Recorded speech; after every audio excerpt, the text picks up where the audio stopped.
بسم اللہ الرحمن الرحیم نحمده ونصلی علی رسولہ الکریم اما بعد فاعوذ باللہ من الشیطان الرجیم بسم اللہ الرحمن الرحیم والفجر ولیال عشر والشفع والوتر واللیل اذا یسر هل فی ذلک قسم لذی حجر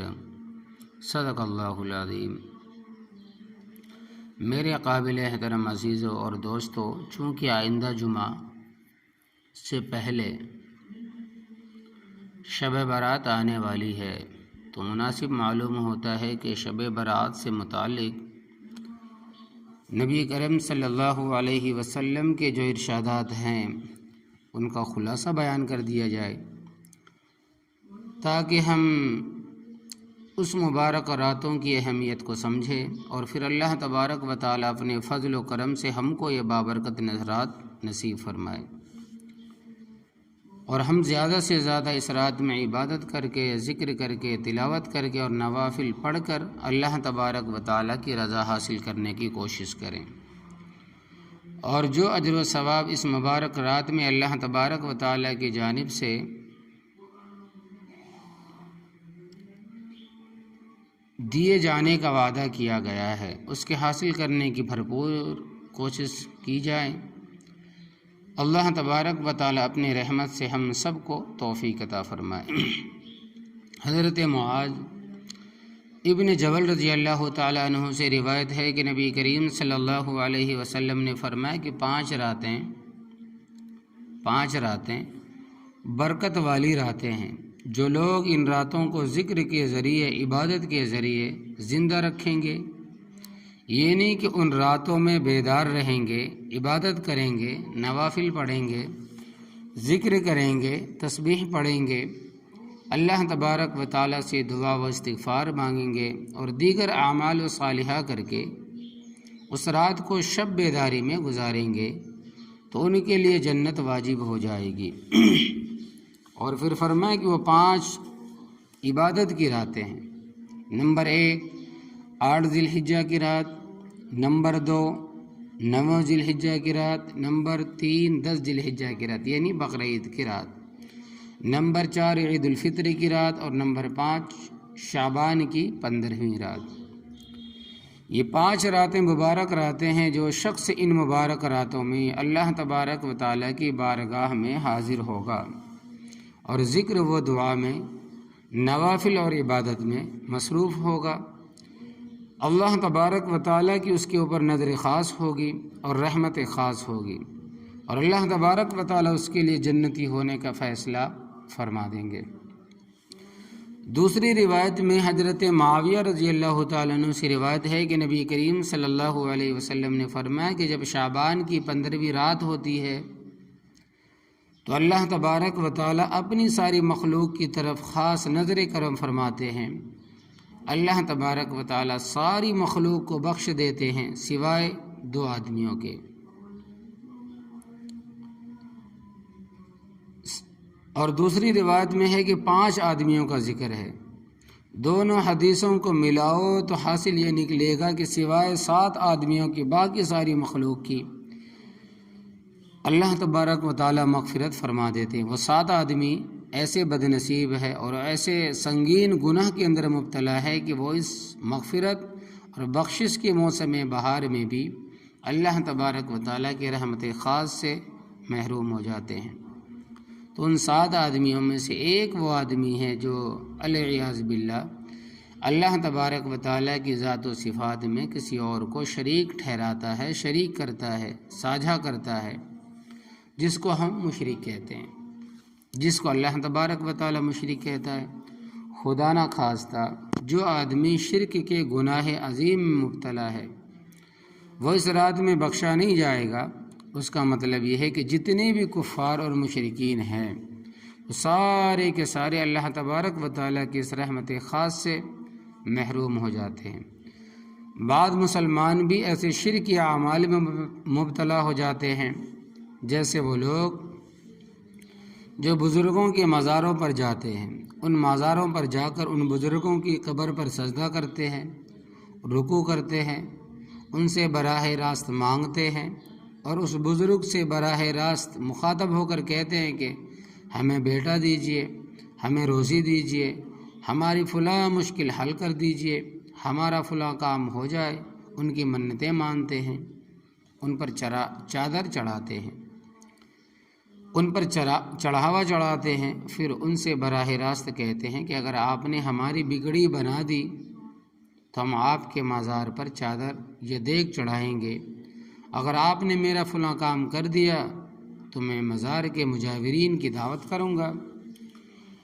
اللہ تبارک و تعالیٰ سے پناہ نہیں مانگتے، کیونکہ اللہ تبارک و تعالیٰ سے مانگنا اور اس کے وسیلے سے مانگنا تو درست ہے، لیکن وہ نہ تو وسیلے سے مانگتے ہیں اور نہ ہی اللہ تبارک و تعالیٰ سے براہ راست مانگتے ہیں، بلکہ براہ راست وہ ان بزرگوں سے مانگتے ہیں، ان کے مزاروں پر چادر اور چڑھاوا چڑھاتے ہیں۔ ان کے ذہن میں یہ بیٹھا ہوا ہے کہ اللہ تبارک و تعالیٰ ہماری سنتا نہیں اور ان کی ٹالتا نہیں۔ العیاذ باللہ، معاذ اللہ کہ کتنی بڑی گستاخی ہے کہ گویا اللہ تبارک و تعالیٰ ان کے سامنے اتنے مجبور ہیں کہ اگر وہ کہہ دے تو کرنی پڑے گی۔ العیاذ باللہ، دونوں باتیں غلط ہے اور اللہ جل شانہ کی شان میں گستاخی ہے۔ اگر کوئی مسلمان ان کاموں میں مبتلا ہوگا اس کی بھی اس رات میں بخشش نہیں ہوگی، دوسرا کینہ رکھنے والے کی بھی اس رات میں بخشش نہیں ہوگی، اور کینہ رکھنا اپنے دل میں گناہ کبیرہ ہے۔ کینہ اس کو کہتے ہیں انسان کا کسی سے جھگڑا ہو جائے یا کوئی لڑائی ہو جائے یا کوئی بھی بڑی بات آپس میں ہو جائے تو اس کو دل میں رکھ لے، اس کو کینہ کہتے ہیں۔ بعض دفعہ آدمی بدلہ لینے سے عاجز ہو جاتا ہے، یہ اس وقت ہوتا ہے کہ جب سامنے والا شخص ہم سے زیادہ طاقتور ہو یا صاحب منصب ہو، اب ہم اس کے سامنے عاجز ہیں، ہم زبان نہیں کھول سکتے۔ ایسی صورت میں انسان کا اندر ہی اندر خون کھولتا ہے، اور خون کھولنے سے ان کی بدخواہی دل میں آ جائے، کسی طرح سے اس کا بیڑا غرق ہو جائے، کسی نہ کسی طرح اس کا ایکسیڈنٹ ہو جائے، کسی نہ کسی طرح اس کا جانی یا مالی نقصان ہو جائے،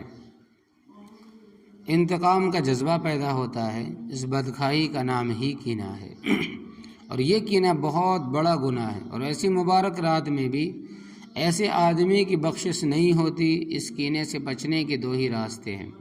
یا تو بدلہ لے لے یا اللہ تبارک و تعالیٰ کے لیے معاف کر دے، مگر بدلہ اتنا لے جتنا اس نے ستایا ہے، یا پھر معاف کر دے۔ معاف کر دینے میں کوئی حرج نہیں، اس کا بھی بڑا اجر ہے، لیکن اگر بدلہ بھی نہ لے اور اسے معاف بھی نہ کرے اور اس کے نتیجے میں اندر ہی اندر اسے تباہ کرنے کے، برباد کرنے کے منصوبے بناتا رہے، یہ منصوبہ بندی دل کے اندر کا گناہ ہے، اس سے بچنا چاہیے۔ اور تیسرا وہ شخص ہے جو شراب پینے کا عادی ہو اور وہ روز شراب پیتا رہتا ہے یا اور کوئی نشہ کرتا رہتا ہے اور وہ اس کا عادی ہو گیا، اللہ بچائے، اس کی بھی اس رات میں بخشش نہیں ہوتی۔ اور چوتھا وہ جو اپنے رشتہ داروں سے قطع تعلق کرتا ہے۔ انسان جب دوسرے انسانوں کے ساتھ رہتا ہے تو کچھ نہ اتفاقی پیش آ ہی جاتی ہے، لیکن ہمارے مذہب میں ہے کہ اس کو معاف کر دے، اس لیے کہ جب عام مسلمانوں سے اس طرح قطع تعلق گناہ ہے تو اپنے رشتہ داروں عزیزوں سے اس طرح قطع رحمی اور بھی زیادہ، یعنی قطع تعلق کی اور بھی زیادہ گناہ ہے۔ لہذا جس کسی سے جھگڑا ہو گیا ہو اور سلام کرنا چھوڑ دیا ہو، اس کو اپنے دل سے معاف کر دینا چاہیے اور سلام کرنا شروع کر دینا چاہیے۔ ہاں، یہ ضروری نہیں جس طرح پہلے گہرے تعلقات تھے اب دوبارہ بھی اس طرح رکھے، بلکہ دل صاف کرنا ضروری ہے۔ ایک مسلمان کا دوسرے مسلمان پر یہ حق ہے کہ جب ملے تو سلام کرے، جب بیمار ہو جائے تو بیمار پرسی کرے، اگر انتقال ہو جائے تو نماز جنازہ پڑھے، اگر چھینک آئے تو الحمدللہ کے جواب میں یہ رحمک اللہ کہے، اور اگر کبھی دعوت میں بلائے تو دعوت کو قبول بھی کرنی ہے، بشرطے کہ اس میں کوئی اور خلاف شرع بات نہ ہو۔ یہ مسلمان کے عام حقوق ہے، لہذا اتنا زیادہ قطع تعلق کر دینا کہ سامنے آئے تو منہ پھیر لے، وہ سلام کرے تو جواب نہ دے، یہاں تک کہ نماز جنازہ میں بھی شرکت نہ کرے، اس کا کوئی جواز نہیں۔ ایسا کرنے والا کبھی اس رات میں بخشا نہیں جائے گا۔ پانچواں وہ آدمی جو اپنی شلوار، پتلون، پینٹ، لنگی، تہبند ٹخنوں سے نیچے رکھتا ہے، یہ وہ گناہ ہے جس پر ہم سب کو توجہ دینی چاہیے، کیونکہ یہ گناہ ایسا ہے جس میں آج باہر کی دنیا والے تو مبتلا ہے ہی ہے، لیکن وہ بھی اس میں مبتلا ہے جو مسجد میں جمع ہونے والے احباب ہے۔ یعنی کہ یہ گناہ ایسا ہے جس کو مسلمانوں نے فیشن کے طور پر بھی اپنا لیا، جس کو دیکھو کوئی نمازی ہو، غیر نمازی، حاجی ہو، غیر حاجی، باشر ہو یا بے شر، اس کی شلوار ٹخنوں سے نیچے نظر آتی۔ اس حدیث میں اول تو صاف بات آ گئی کہ یہ بدترین گناہ ہے، اس گناہ کے کرنے والے کی صراط میں بخشش نہیں ہوتی، اور دوسری روایت میں بھی بہت ہولناک وعید ہے اس کا گناہ کے ارتکاب کرنے والے۔ خدا کرے ہمارے دل میں وعید آ جائے اور ہم بلا تاخیر اس گناہ سے ہمیشہ کے لیے باز آ جائیں، توبہ استغفار کر لیں۔ ایک روایت میں ہے کہ سرکار دو عالم صلی اللہ علیہ وسلم نے فرمایا کہ 3 آدمی ایسے ہیں کہ قیامت کے دن اللہ تبارک و تعالی نہ ان پر نظر رحمت فرمائیں گے، نہ ان سے ہم کلام ہوں گے، نہ ان کا تذکرہ فرمائیں گے، اور ان کے لیے دردناک عذاب ہوگا۔ صحابہ کرام رضی اللہ تعالی عنہم اجمعین نے جب یہ ہولناک وعید سنی تو گھبرا گئے اور عرض کیا کہ یا رسول اللہ صلی اللہ علیہ وسلم، یہ 3 کون لوگ ہیں جن کے لیے ایسی ہولناک وعید ہے؟ آپ صلی اللہ علیہ وسلم نے فرمایا کہ ایک شخص وہ ہے جو اپنے تہبند اور اپنی شلوار کو ٹخنوں سے نیچے رکھتا ہے، نمبر 2، اور ایک وہ دکاندار اور تاجر جو جھوٹی قسمیں کھا کر اپنا مال فروخت کرتا ہے، بیچتا ہے، تیسرا وہ آدمی جو احسان کر کے جتاتا ہے۔ الیاذ باللہ، اگر ہم جائزہ لیں تو تینوں گناہ ایسے ہیں جو آج ہمارے معاشرے میں عام ہے۔ جہاں تک شلوار ٹخنوں سے نیچے رکھنے کا معاملہ ہے تو میں نے عرض کر دیا یہ آج کل کا فیشن ہے، اور یہ فیشن کن کا ہے؟ انگریزوں کا ہے، انگریزی تہذیب کا فیشن ہے۔ افسوس کہ ہم نے مسلمان ہو کے اس کو اختیار کر لیا، نہ صرف اختیار کر لیا بلکہ اب تو ایسا لگتا ہے کہ جیسے ہم اس کو چھوڑنے کے لیے تیار ہی نہیں، ورنہ اگر ذرا بھی ہمارے دل میں خوف خدا ہو تو ایسی ہولناک وعید سننے کے بعد بھی شلوار ٹخنوں سے نیچے رکھنا ممکن ہی نہیں۔ بھائیو، معلوم ہوتا ہے کہ گناہ کر کر کے ہمارے دل اتنے پتھر ہو گئے ہیں کہ کسی ہولناک سے ہولناک وعید کا بھی ہمارے دل پر کوئی اثر نہیں ہوتا، اور کثرت گناہ کی بلا شبہ خاصیت ہوتی ہے کہ رفتہ رفتہ اس گناہ کی برائی دل سے نکل جاتی ہے۔ رفتہ رفتہ انسان کا دل پتھر ہو جاتا ہے، اور رفتہ رفتہ پھر اس کے دل میں بے حسی اور تاریکی چھا جاتی ہے کہ اس کے دل سے گناہ کا گناہ ہونا بھی جاتا رہتا ہے۔ اسی طرح احسان کر کے احسان جتانے کا معاملہ بھی عورتوں اور مردوں میں اتنا عام ہے کہ جہاں اس نے ہمارے ساتھ بدسلوکی کی تو ہم نے اس کے ساتھ کیے ہوئے تمام احسان اس کے سامنے کھول دے کہ ہم نے تمہارے ساتھ یہ کیا، فلاں دن ہم نے تمہاری مدد کی، فلاں دن ہم نے تمہاری مدد کی، یہ کہہ کہہ کے اس نے اس پر جتنے بھی احسان کیے ان سب پر اس نے یکدم پانی پھیر دیا۔ اگر اللہ تبارک و تعالیٰ کے لیے تم نے احسان کیا تھا تو اللہ تبارک و تعالیٰ ہی اس کا بدلہ اور صلہ دے گا، اس میں اس پر احسان جتانے کا کیا فائدہ، بلکہ اپنی نیکی ضائع کرنے والی بات ہے۔ وہ جس سلوک کا مستحق ہوگا اس کو اس کا ہی اجر ملے گا۔ اگر اس نے ہمارے اچھے سلوک کے بدلے میں بدسلوکی کی تو ہم نے اس پر احسان جتا دیا، تو جیسے اس نے ہمارے ساتھ کیا ہم نے بھی اس کے ساتھ وہی سلوک کر کے برابر کر دیا۔ اور اصل بات یہ ہے کہ جیسا ہم نے اس کے ساتھ اچھا سلوک کیا ویسا ہی وہ ہمارے ساتھ اچھا سلوک کرے، تو یہ احسان ہے۔ احسان وہی ہے جو اچھا سلوک کرنے والے کے ساتھ اچھا سلوک کرے، لیکن کمال کی بات تو یہ ہے اگر ہمارے ساتھ کوئی بدسلوکی کرے تو ہم اس کے ساتھ اچھے سلوک سے پیش آئیں۔ حضرت معاویہ رضی اللہ تعالیٰ عنہ کا ایک مخالف تھا اور وہ حضرت کی برائیاں کرتا رہتا تھا، اور حضرت کو اس کی باتیں پہنچتی رہتی تھی، اور حضرت نے یہ کام شروع کیا کہ روزانہ ایک تشتری میں اشرفیاں رکھ کر اس کو کپڑے سے ڈھک کر اس کی طرف بھیج دیتے تھے۔ وہ حضرت کی طرف سے مخالفانہ باتیں کرتا اور حضرت اس کے ساتھ یہ سلوک کرتے۔ جب 2-4 مرتبہ اس طرح ہوا تو اس کو شرم آنے لگی کہ میں روزانہ حضرت کے خلاف برائیاں کرتا ہوں اور وہ جواب میں مجھ کو ہدیہ پیش فرماتے ہیں۔ اس کو بڑی شرم آئی اور اس نے آہستہ آہستہ اپنا طرز عمل بدل ڈالا۔ ایک دن ایسا بھی آیا کہ اس نے حضرت کی مخالفت چھوڑ دی تو حضرت نے تشتری بھیجنا بھی چھوڑ دی۔ جب تشتری آنا بند ہو گئی تو اس کو بڑا تعجب ہوا کہ جب میں حضرت کی شان میں گستاخی کرتا تھا، طعنہ و تشنیع کرتا تھا، تو ہدیہ تشتری میں رکھ کر میرے پاس آتا تھا۔ اب جب کہ میں نے ان سے کنارہ کشی اختیار کر لی ہے تو ہدیہ بھی آنا بند ہو گیا۔ اس نے کہلا بھیجا کہ حضرت یہ کیا معاملہ ہے؟ حضرت نے فرمایا کہ وہ تو احسان کا بدلہ احسان تھا، اور وہ اس طرح کہ تم میری برائیاں کر کے اپنی نیکیاں میرے پاس پارسل کر دیتے تھے۔ تو بھائی نیکیاں تو آخرت کا سکہ ہے، اور دنیا کا سکہ آخرت کے سکوں کی برابری نہیں کر سکتا۔ اس لیے مجھے شرم آتی تھی کہ تم آخرت کی نیکیاں مجھ تک بھیج رہے ہو، پھر میں نے سوچا کہ تمہیں دنیا کی کرنسی بھیجوں، اس لیے میں نے دنیا کی اشرفیاں تم تک بھیجنا شروع کر دی۔ تم مجھے اپنی نیکیاں پارسل کر رہے تھے تو میں نے اس کے بدلے میں حقیر سا نذرانہ تمہیں بھیجنا شروع کر دیا، اور جب کہ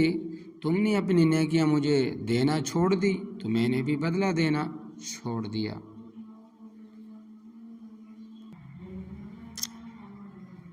اسی طرح کسی نے حضرت سے پوچھا کہ آپ کبھی کسی کی برائی نہیں کرتے، نہ ہی کسی کی غیبت کرتے ہیں؟ تو انہوں نے کہا کہ میں کیوں کروں، اگر کروں گا بھی تو اپنی ماں کی کروں گا۔ تو سننے والے نے کہا کہ یہ بھلا کیا بات ہے، اگر کرنی ہے تو کسی اور کی کرے، ماں کی ہی کیوں کریں گے؟ تو انہوں نے جواب دیا کہ اصل بات یہ ہے کہ جو آدمی غیبت کرتا ہے تو غیبت کرنے والے کی نیکیاں اس کو دی جاتی ہے جس کی وہ غیبت کرتا ہے، اور اگر میں غیبت کروں گا تو خدا نخواستہ اپنی ماں ہی کی کروں گا، تاکہ بیٹے کی نیکیاں ماں ہی کے پاس رہیں، گھر کی نیکیاں گھر میں ہی رہے، باہر نہ جائیں۔ یہ تو آخرت کی دولت ہے۔ اول تو کروں گا ہی نہیں، اگر کروں گا بھی تو اس صورت میں کہ گھر میں ہی رہے۔ تو اصل احسان تو یہ ہے کہ اگلا بدسلوکی کرے تو ہم اس کے ساتھ اچھا سلوک کریں، یہ کمال کی بات ہے۔ لیکن اگر ہم اس کی بدسلوکی پر بھی اپنا احسان جتاتے ہیں تو اس سے بڑی خسارے والی بات نہیں کہ اسے احسان بھی کیا اور احسان جتانے کا گناہ بھی گردن پر آ گیا، اور یہ ایسا وبال ہے اور یہ ایسا گناہ ہے کہ اس کے نتیجے میں آدمی شب برات میں بھی اس کی رحمت سے محروم ہو جاتا ہے۔ اور ایسے ہی آج کل دکانداروں کا اصول ہے کہ جو جتنا زیادہ جھوٹ بولے وہ ناپ تول میں کمی بیشی کر کے جتنی بھی اس کی جیب کاٹ لے اتنا ہی بڑا دکاندار ہے، اور جو صحیح تول کر سچ بول کر کے دیانت داری کے ساتھ امانت داری کے ساتھ سودا بیچے وہ اتنا ہی بڑا بیوقوف کہلاتا ہے۔ بھائیو، دنیا والوں کے بیوقوف سمجھنے سے کیا کوئی بیوقوف ہو سکتا ہے؟ ساری دنیا والے کسی کو فرشتہ کہے تو فرشتہ تو نہیں بن سکتا، ساری دنیا والے کسی کو برا کہیں تو برا تو نہیں ہو سکتا۔ جس کو اللہ تبارک و تعالیٰ اچھا کہے اس کو ساری دنیا والے برا کہیں تو بھی وہ برا نہیں ہو سکتا، اور اگر اللہ تبارک و تعالیٰ کے یہاں برا ہے اور ساری دنیا والے اس کی تعریف کرے تو کچھ حاصل نہیں۔ بہرحال 3 آدمی ایسے ہیں الیاذ باللہ، ان کے لیے ایسی ہولناک وعید ہے کہ اللہ تبارک و تعالیٰ قیامت کے دن ان پر نظر کرم نہیں فرمائیں گے، اور آپ تو جانتے ہیں کہ وہاں تو اللہ تبارک و تعالیٰ کی نظر رحمت سے ہی کام ہوگا۔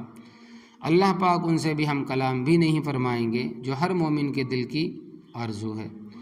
اور اللہ پاک ان کا تذکرہ بھی نہیں فرمائیں گے۔ جتنے بھی مومن گنہگار ہوں گے اور دنیا میں انہوں نے توبہ کی ہوگی ان کو پاک کرنے کے لیے اللہ تبارک و تعالیٰ ان کا تذکرہ بھی فرمائیں گے، ان کی نجاست کے غلاظت کو دور فرما کر اللہ تبارک و تعالیٰ ان کو جنت میں داخل فرمائیں گے۔ حدیث میں واضح طور پر موجود ہے کہ جس کے ٹخنے تہبند شلوار پینٹ وغیرہ سے چھپے ہوئے ہوں، اس کے دونوں ٹخنے ماں پیروں کے جہنم میں ڈالے جائیں گے۔ جہنم میں سب سے ہلکا عذاب یہ ہے کہ جہنم سے نکال کر 2 جوتیاں آگ کی اس کو پہنا دی جائیں گی، اور ان جوتیوں کی گرمی کا یہ عالم ہوگا کہ اس کا دماغ اس طرح پک رہا ہوگا جس طرح چولہے پر ہانڈی پکتی ہے، جس طرح چولہے پر ہانڈی پکتی ہے۔ یہ جہنم کا سب سے ہلکا عذاب ہے۔ اور یہاں یہ دھوکہ بھی نہیں ہونا چاہیے جو بعض لوگوں کو ہوتا ہے کہ صرف نماز میں جلدی جلدی اپنے شلوار ٹخنے سے اوپر کر لیتے ہیں، نماز میں اپنی پائنچے موڑ لیتے ہیں اور بعد میں پھر دوبارہ نیچے کر لیتے ہیں۔ ایسا شخص شب قدر کی مقدس رات میں بھی بخشا نہیں جائے گا۔ اور چھٹا آدمی وہ ہے جو اپنے والدین کی نافرمانی کرے۔ والدین کو ستانے والا، انہیں تکلیف دینے والا بھی اس مقدس رات میں بخشا نہیں جائے گا۔ اور یہ بھی دیکھیے کہ یہ گناہ آج کل کتنا عام ہے۔ شاید ہی کوئی گھر ایسا ہو جس میں والدین کا نافرمان نہ ہو۔ آج ہر گھر میں نافرمان اولاد موجود ہے جو طرح طرح سے اپنے والدین کو اذیت دیتی ہے۔ اور یہ بات برحق ہے کہ اگر والدین کسی کو کسی گناہ کی بات کی اجازت دے تو اس میں ان کی اطاعت جائز نہیں، اور اگر کسی جائز بات کا کہے تو اس میں ان کی اطاعت جائز ہے۔ ان کو طرح طرح سے ستانا، اذیت دینا اتنا بڑا گناہ ہے، اس کی سزا تو اللہ تبارک و تعالی دنیا میں ہی نقد دے دیتا ہے، اور آخرت میں بھی جو سزا ہوگی وہ تو ہوگی، لیکن دنیا میں بھی اس کی سزا دے دی جاتی ہے۔ اور یہ گناہ ہمارے معاشرے میں عام پایا جاتا ہے، بہت کثرت سے پایا جاتا ہے، اس لیے اس گناہ سے بھی ہمیں بہت اہتمام سے بچنا چاہیے۔ والدین تو وہ ہیں جن کے بارے میں حدیث پاک میں آتا ہے کہ اگر کوئی اپنے والدین کی طرف محبت کی نگاہ سے دیکھتا ہے تو اسے مقبول حج کا ثواب ملتا ہے، اگر کوئی 100 مرتبہ نظر ڈالے تو اسے 100 حج کا ثواب ملے گا۔ اللہ کے ہاں تو کمی نہیں، کمی تو ہمارے مانگنے میں ہے اور ہمارے عمل کرنے میں ہے، ان کے عطا کرنے میں نہیں ہے۔ ان کی عطا غیر منقطع ہے، ساری دنیا بھی مانگے تب بھی کمی نہیں آئے گی۔ والدین تو جنت کے 2 دروازے ہیں یا جہنم کے 2 دروازے ہیں، اگر ان کی اطاعت کریں گے تو جنت کے دروازے ہیں، اگر نافرمانی کریں گے تو جہنم کے 2 دروازے ہیں۔ اور 7واں آدمی وہ ہے جو کسی کا ناحق قتل کرے، قتل کرنے والا بھی اس رات میں بخشا نہیں جائے گا۔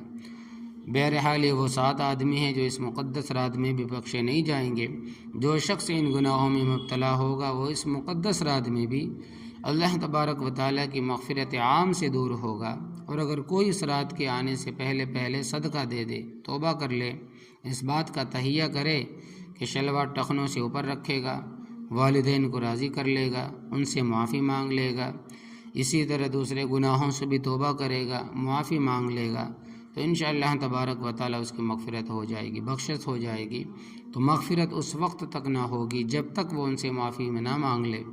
اور اگر ان میں مبتلا رہے گا اور اس حال میں یہ مقدس رات آ جائے تو ایسے شخص کی مغفرت نہیں ہوگی۔ ہمارے دین میں ہر موقع پر اللہ تبارک و تعالیٰ کی طرف سے 2 طرح کے احکام ملتے ہیں، ایک کرنے کے، دوسرے بچنے کے۔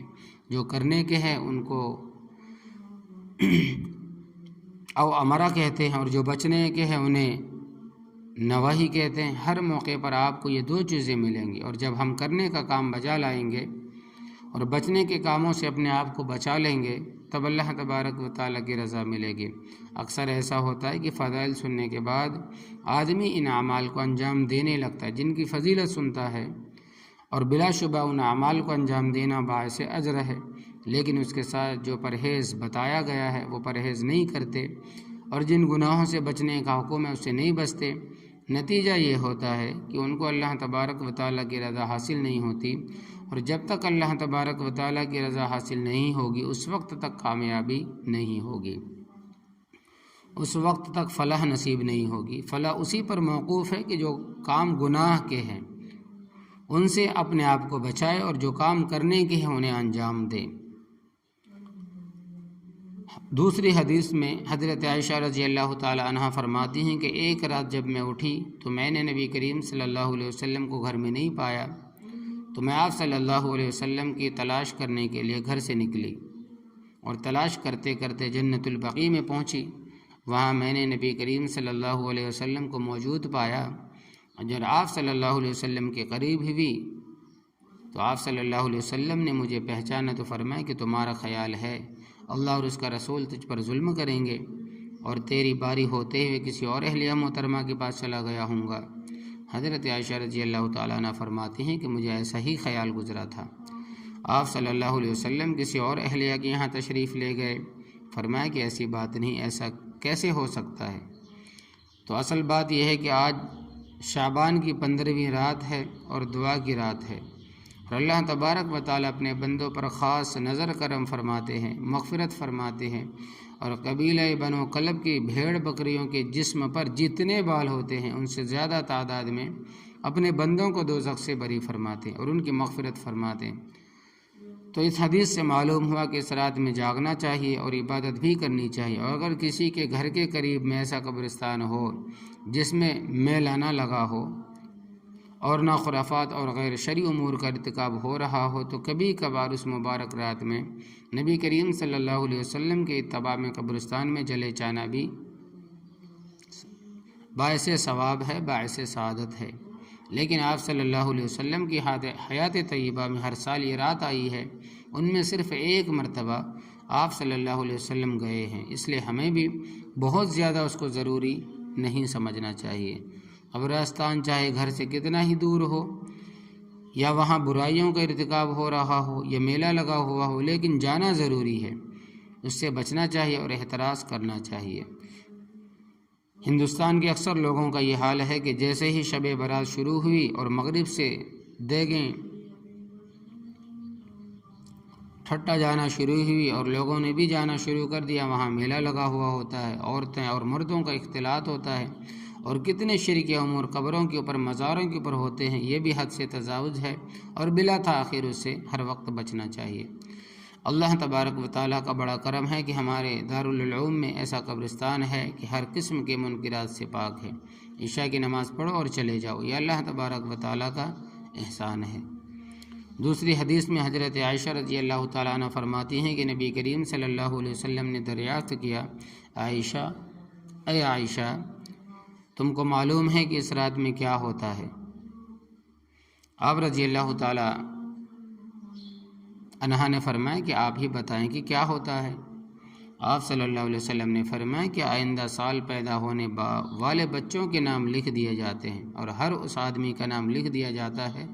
جس کا آئندہ انتقال ہونے والا ہے، اور نیز اس رات میں بندوں کے گناہ و اعمال قبول کرنے کے لیے اللہ تبارک و تعالیٰ کی بارگاہ میں پیش ہوتے ہیں، اور اس رات میں بندوں کا رزق نازل کیا جاتا ہے۔ پھر آپ صلی اللہ علیہ وسلم نے فرمایا کہ کوئی شخص بھی اللہ تبارک و تعالیٰ کی رحمت کے بغیر جنت میں نہ جائے گا۔ آپ صلی اللہ علیہ وسلم نے 3 مرتبہ جملہ ارشاد فرمایا۔ اس کے بعد حضرت عائشہ رضی اللہ تعالیٰ عنہ فرماتی ہیں کہ میں نے عرض کیا، آپ صلی اللہ علیہ وسلم بھی اللہ کی رحمت کے بغیر جنت میں نہیں جائیں گے؟ آپ صلی اللہ علیہ وسلم نے سر جھکایا، کچھ دیر خاموش رہے، پھر فرمایا اور پھر کہا کہ میں بھی اس وقت تک جنت میں نہ جاؤں گا جب تک اللہ تبارک و تعالیٰ اپنی رحمت نہیں فرمائے گا۔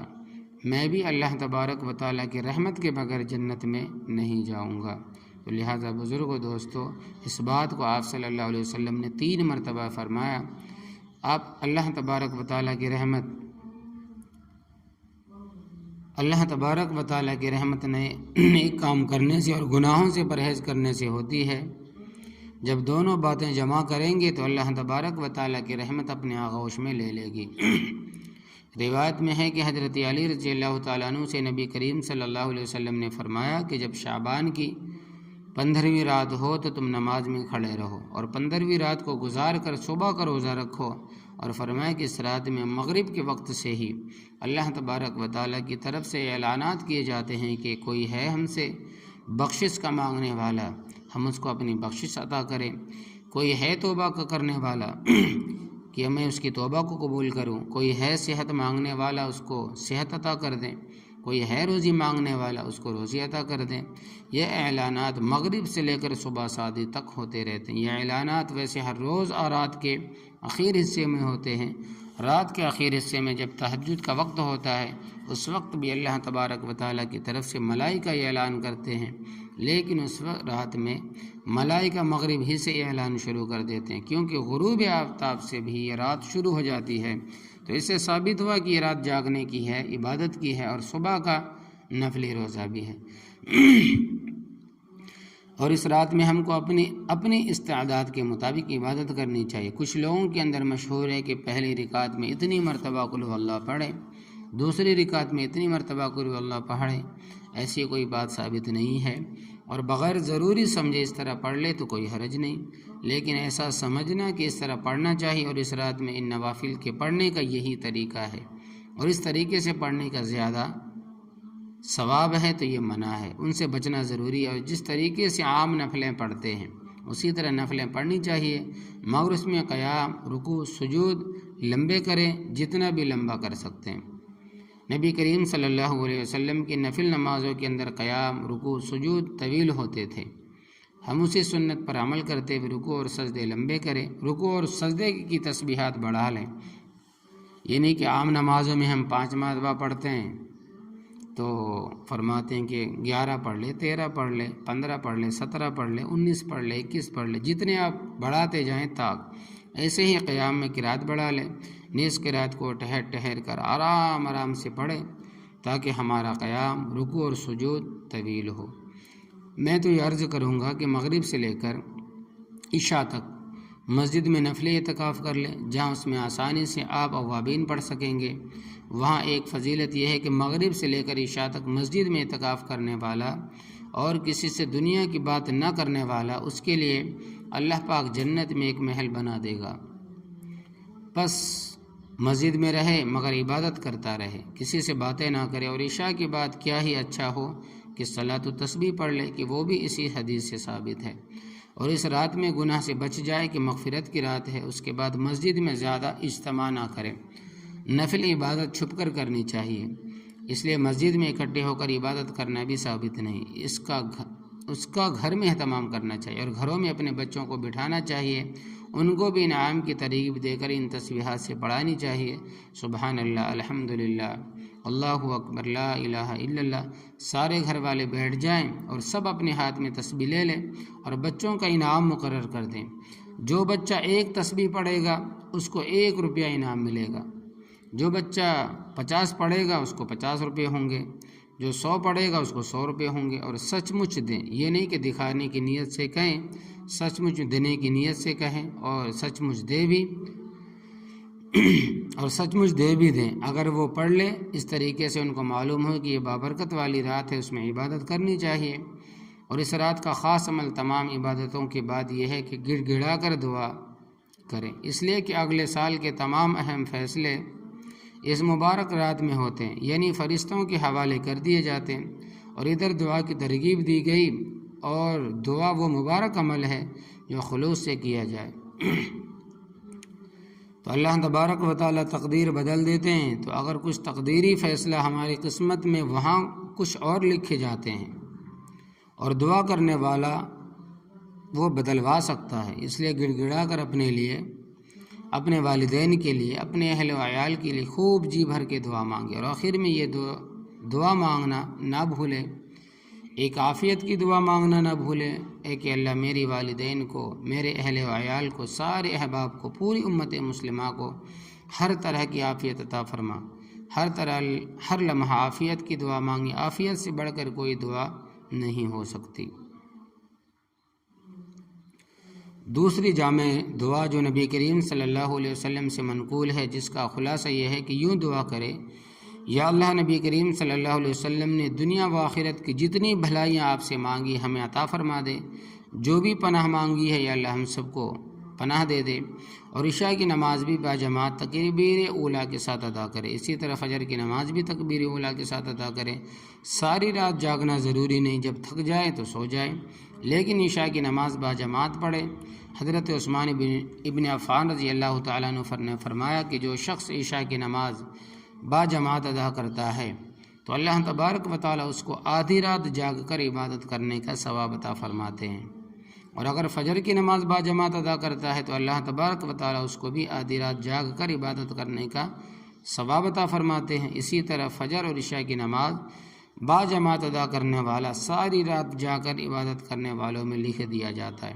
اس پر عمل کر لیں۔ اس طریقے سے انشاءاللہ تبارک و تعالی اس رات کی برکتوں اور رحمتوں سے بھی محرومی نہیں ہوگی، لیکن ان گناہوں سے بطور خاص بچیں جو میں نے عرض کیے ہیں، تاکہ اللہ تبارک و تعالی کی رضا کاملہ نصیب ہو اور فلاح دارین ہم سب کو نصیب ہو۔ یہ ایک پرچہ آیا ہے کہ خواتین اپنے شلوار ٹخنوں سے اوپر کرنے کی عادت بنائے ہوئے ہیں، فیشن بنائے ہوئے ہیں، الٹی گنگا بہنے کی بات ہو گئی۔ مردوں کو حکم تھا شلوار ٹخنوں سے اوپر رکھیں اور عورتوں کو حکم تھا اپنے ٹخنے چھپا کر رکھیں۔ ان کے ٹخنے ستر کے اندر داخل ہے، انہیں کھولنا نامحرم کے سامنے حرام اور ناجائز ہے، مگر افسوس کہ ایسا فیشن چلا کہ مردوں کے انگوٹھے بھی نظر نہ آئے، اس کا بوٹ بھی اتنا ہے کہ ٹخنے سے اوپر چلا جائے، موزے کی ایسی سخت پابندی کہ وہ پنڈلی سے اوپر ہو، اس طریقے سے اس کے جسم کا حصہ نظر نہ آئے، اور جن کو حکم تھا کہ ان کا انگوٹھا بھی نظر نہ آنا چاہیے، جب وہ گھر سے باہر نکلے تو موزے پہن کر نکلے، ان کو اللہ بچائے، اللہ بچائے، یہ فیشن دے دیا گیا ہے۔ انہوں نے اپنے پورے پیر بھی کھول لیے اور ٹخنے بھی کھول لیے۔ یہ بھی یاد رکھیں کہ یہ سخت گناہ اور سخت ناجائز ہے۔ حاصل تو یہ ہے کہ اس رات میں ہم سب گناہوں سے توبہ کریں اور ہر قسم کے گناہوں سے توبہ کر لیں، اور انشاءاللہ تبارک و تعالی اس رات کی برکتوں سے مالا مال ہو جائے۔ دعا: اللہم صلی علی سیدنا محمد وعلی آل سیدنا محمد وبارک وسلم۔ یا اللہ، یا رحم الراحمین، یا حی یا قیوم برحمتک استغیث۔ یا اللہ، ہم سب کی، ہمارے والدین کی، ہمارے اہل و عیال کی، ہمارے سارے اساتذہ کرام کی اور پورے امت مسلمہ کی مغفرت فرما دے۔ جن گناہوں کا تذکرہ ہوا ان گناہوں سے سچے دل کے ساتھ ہمیں توبہ کرنے کی توفیق عطا فرمائے، اور اس کے علاوہ جو گناہ ہمارے ماحول اور معاشرے میں پھیلے ہوئے ہیں، ہم اس میں مبتلا ہیں، یا اللہ ہم کو اور ہم سب مسلمانوں کو اس سے بچنے کی توفیق عطا فرما، اور اس رات کی برکتوں سے ہم سب کو مالا مال کر دے۔ یا اللہ ہم کو اس رات کی قدر کرنے کی توفیق عطا فرما، آمین یا رب العالمین۔ وآخر دعوانا الحمد للہ رب العالمین برحمتک۔